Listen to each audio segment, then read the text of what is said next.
The expansion of Walt Disney Studios Park, soon to be known as Disney Adventure World in 2026, has reached an important milestone today. The construction permit for the Pride Lands, a brand new themed area inspired by Disney's 1994 classic The Lion King, has officially been published.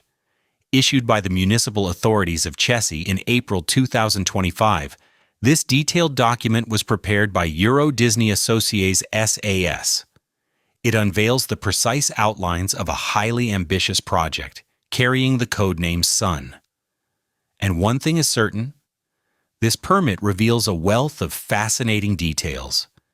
Located to the south of Adventure Bay's lagoon and to the east of the World of Frozen area, something we already knew, the new land will cover more than 30,000 square meters.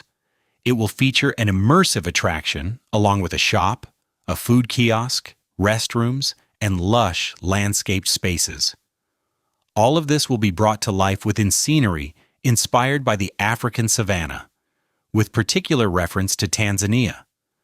As construction work is now set to begin, this approval confirms the resort's clear commitment to the timeline announced last spring, for a land that has ultimately taken the place of the once-planned Star Wars expansion. It's important to remember that this project is part of the overall development permit for Walt Disney Studios Park, granted back in October 2019. That permit allowed for an expansion of roughly 30 hectares. At the time, the plan included a scenic water basin of 2.87 hectares, a Frozen-inspired land covering 7,000 square meters, and originally, a Star Wars-themed land of over 10,000 square meters. As we now know, that Star Wars plan has been replaced by this exclusive Lion King project. From an administrative perspective, the site falls under the ZAC des Studios et des Congrès, within the UZSCA zoning of the local urban plan, a designation reserved for theme parks, with a maximum floor area of 200,000 square meters. The Pride Lands land, themed around the African savanna, dense forests, and towering mountains, forms a key part of the attraction surrounding the central water basin. Its entrances connect directly to the main pathway, with landscaped areas designed to blend seamlessly into the existing public spaces.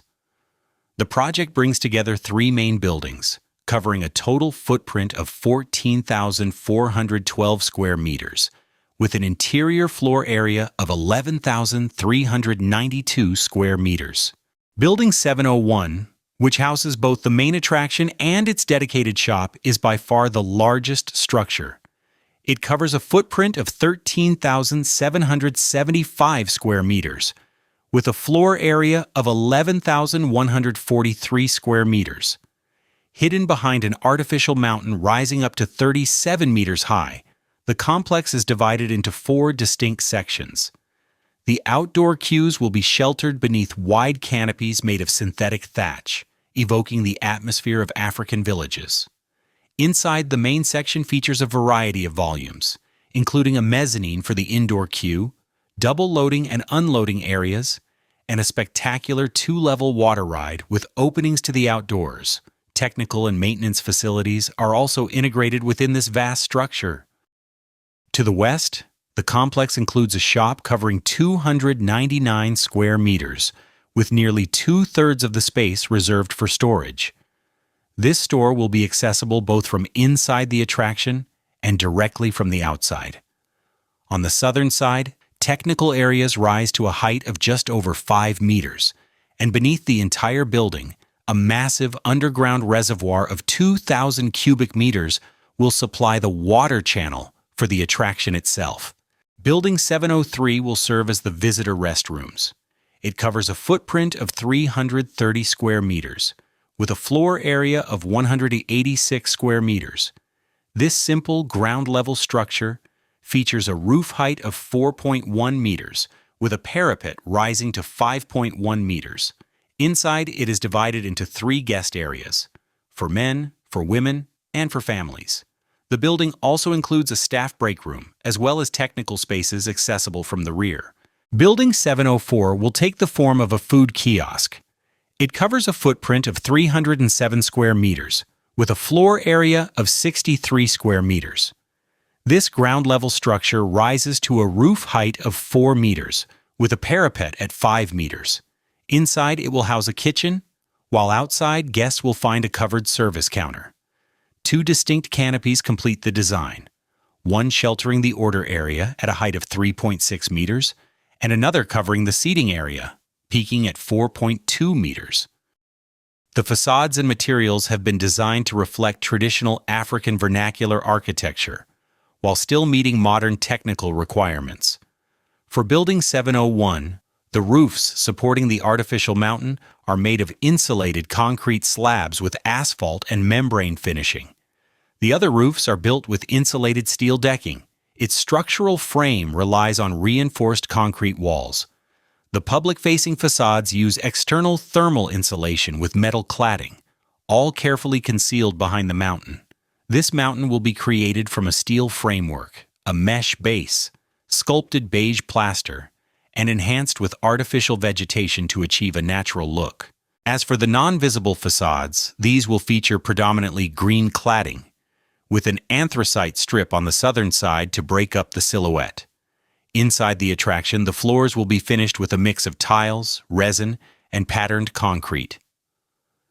Decorative elements will be crafted from alucobond and M1 resin, while faux rocks will be built from metal frames covered with mesh and finished with sculpted plaster.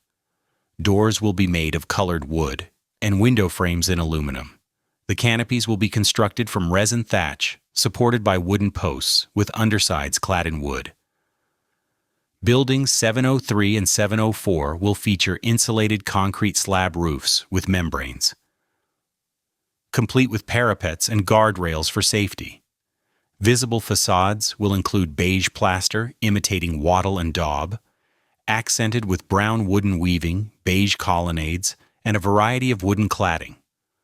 Non-visible areas will be finished with beige painted masonry and matching joinery.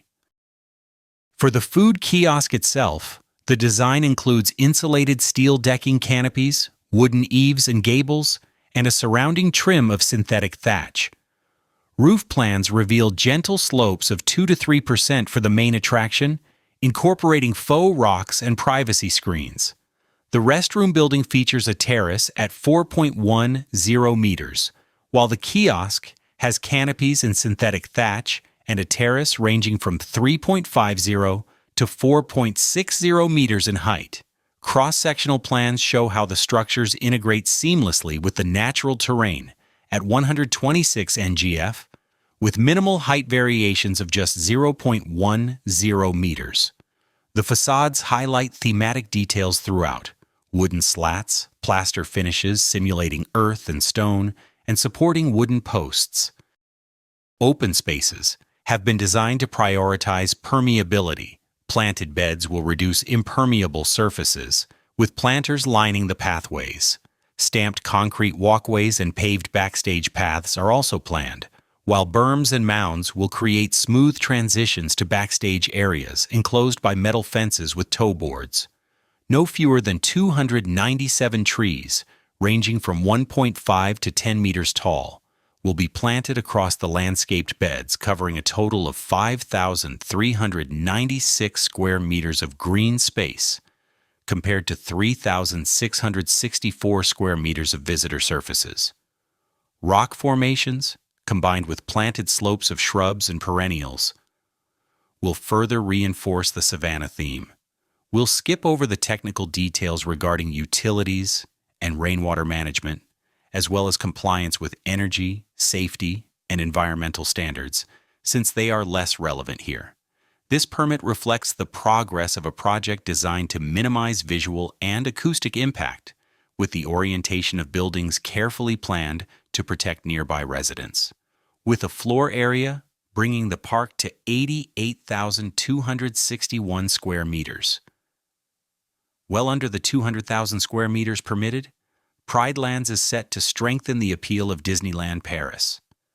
Preliminary work, already visible on site, hints at a land unlike any other. Full construction is set to begin in autumn 2025, though no opening date has been announced.